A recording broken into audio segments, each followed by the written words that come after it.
Assalamualaikum warahmatullahi wabarakatuh. Salam Indonesia, Poros Medan, dan salam Ahoy. Selamat pagi Anda semua, selamat bertemu kembali di pelajaran Bahasa Indonesia untuk siswa kelas 7. Kali ini kita belajar tentang menjelajah buku fiksi dan non-fiksi. Di kompetensi 3.15 kita nanti mencoba untuk menemukan unsur-unsur dari buku fiksi dan non-fiksi. Kemudian di 4.15 kita nanti mencoba membuat peta konsep atau peta pikiran rangkuman alur tentang isi buku fiksi dan non-fiksi dari apa yang kalian baca. Bapak berharap setelah pembelajaran ini berakhir, siswa diharapkan mampu untuk mengidentifikasi dari unsur-unsur buku fiksi dan non-fiksi. Kemudian kita mencoba untuk merangkum buku fiksi dan non-fiksi. Baik Ananda, untuk lebih jelasnya lagi, coba perhatikan gambar berikut ini. Nah, gambar berikut ini menunjukkan bahwa ini merupakan bentuk literasi yang kualitas atau kemampuan melek huruf atau aksara yang di dalamnya meliputi kemampuan membaca dan menulis. Kegiatan literasi ini hanya dilakukan dengan cara membaca. Nah, buku merupakan salah satu media membaca untuk mendapatkan informasi yang ada selain koran, majalah, dan internet.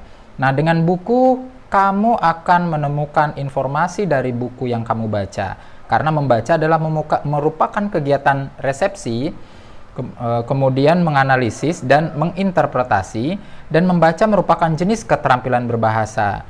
Nah, dari sinilah kita akan mampu bagaimana menguasai dan menyajikan isi buku fiksi dan non-fiksi dengan cara menemukan unsur-unsur buku dan membuat peta konsep, menelaah hubungan unsur, dan menyajikan tanggapan terhadap isi buku fiksi dan non-fiksi.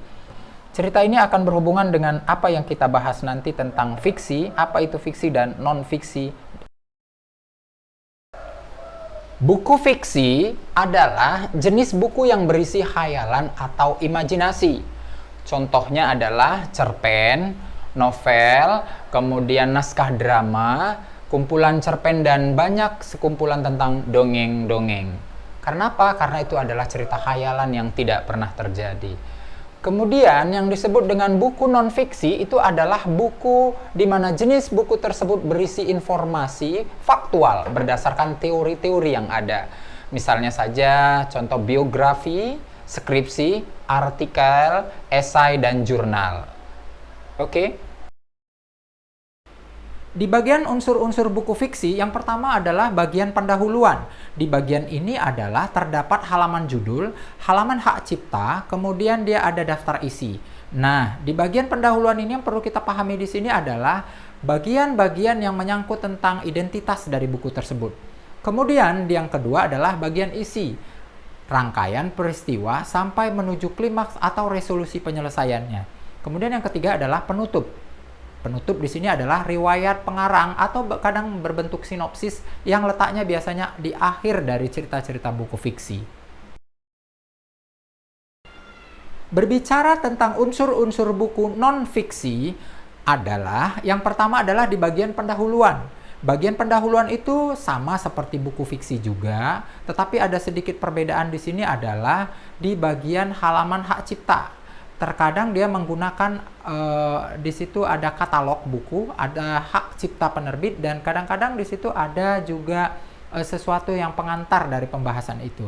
Kemudian di bagian keduanya, di bagian isi, dia menyangkut tentang pembahasan lengkap yang berbentuk penjabaran dari bab atau subbab yang tertera. Sedangkan yang terakhir, dia di bagian penutup ini sedikit berbeda dari buku fiksi. Kalau buku non-fiksi, di dalamnya ada glosarium, atau ada daftar pustaka, atau ada juga indeks, atau ada juga lampiran yang menjadi berkas yang dilampirkan dalam buku-buku tersebut. Nah, sekarang kita masuk ke bagian bagaimana cara kita merangkum buku fiksi. Ada beberapa langkah cara kita untuk merangkum dengan memetakan peta konsep pikiran kita. Pertama sekali, kita tulis dulu judul di tengah-tengah kertas sebagai bentuk gambaran kita yang sesuai untuk memudahkan untuk mengingat judul tersebut. Kita gambar. Kemudian yang kedua, buat cabang utama yang terkait dengan topik itu, misalnya aja apa definisinya dengan menggunakan mind map. Kemudian yang ketiga, teruskan mind map itu dengan membuat cabang-cabang utamanya dan menggunakan cabang-cabang lainnya dengan gunakan warna-warna yang berbeda agar menarik. Yang keempat, ingat Beri label setiap cabang hanya dengan kata kunci saja, agar semakin mudah kita mengingatnya. Semakin sedikit kata-kata itu, maka semakin baik. Kalian mencatat bukan untuk menghafal, melainkan untuk memahami dengan bahasa kalian sendiri.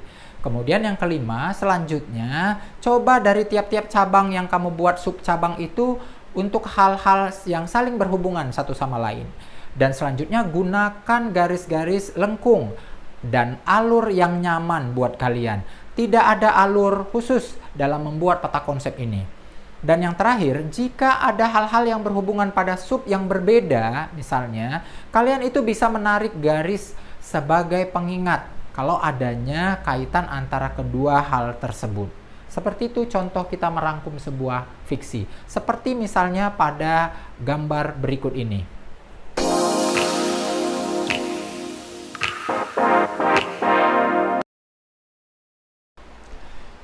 Baik Ananda, sekarang kita masuk ke bagian bagaimana cara kita membuat peta konsep atau rangkuman alur tentang sebuah isi dari buku fiksi dan buku non-fiksi. Tapi sebelum kita membuat bagaimana cara peta konsep, ada kegiatan yang harus kita lalui, yakni kegiatan membaca. Karena membaca adalah merupakan aktivitas dalam kegiatan rutin kita, inti dalam menelaah fiksi dan non-fiksi. Nah, metode yang Bapak ajarkan kali ini adalah metode membaca SQ3R. Metode ini adalah metode yang dikemukakan oleh Francis P. Robinson pada tahun 1941 di Universitas Ohio, Amerika Serikat. Nah, ada beberapa langkah dalam membaca SQ3R ini. Yang pertama, survei. Artinya adalah meninjau. Yang kedua, question. Artinya bertanya. Yang ketiga, read. Artinya membaca. Yang keempat, recite. Artinya menuturkan kembali. Yang kelima, review, artinya mengulang. Pada kegiatan membaca dengan menggunakan metode SQ3R ini, yang pertama kita harus melakukan survei. Di kegiatan survei ini artinya kita meninjau secara umum dulu tentang identitas buku yang akan kita baca, yang akan kita survei. Kemudian hal-hal penting apa yang ada dalam buku tersebut, mulai dari daftar isinya bagaimana, pengantarnya bagaimana, tabel yang ada bagaimana, grafik dan indeks dari buku tersebut. Kemudian yang kedua, kita membuat question, artinya ajukan beberapa pertanyaan yang menimbulkan tafsiran kita untuk menjawab apa sih sebenarnya isi yang ada dalam buku tersebut. Nah, metode bertanya ini bisa digunakan dengan metode 5W plus 1H. Apa, siapa, di mana, bagaimana, dan kapan. Itu bisa dilakukan. Kemudian setelah kita menyusun question, langkah ketiga adalah kita kegiatan read, artinya kegiatan membaca. Nah, dalam kegiatan membaca ini kita harus mencari jawaban-jawaban yang ada di pikiran kita yang telah kita tulis tadi, agar kita bisa menemukan apa sih sebenarnya ide pokok atau hal yang penting dalam buku yang kita baca ini. Kemudian, yang keempat adalah recite. Recite itu artinya kegiatan menuturkan atau mengucapkan dengan kata-kata sendiri tentang apa yang telah kita baca, agar pemahaman kita itu sesuai dengan apa yang telah kita baca. Kemudian yang kelima, yang terakhir adalah review. Review ini kegiatan untuk membaca ulang kembali sebagian bahan atau bacaan-bacaan yang penting gunanya untuk mengingatkan kembali dan memastikan kembali kebenaran atas jawaban yang telah kita pilih tadi. Nah, Ananda, coba kalian perhatikan slide berikut ini.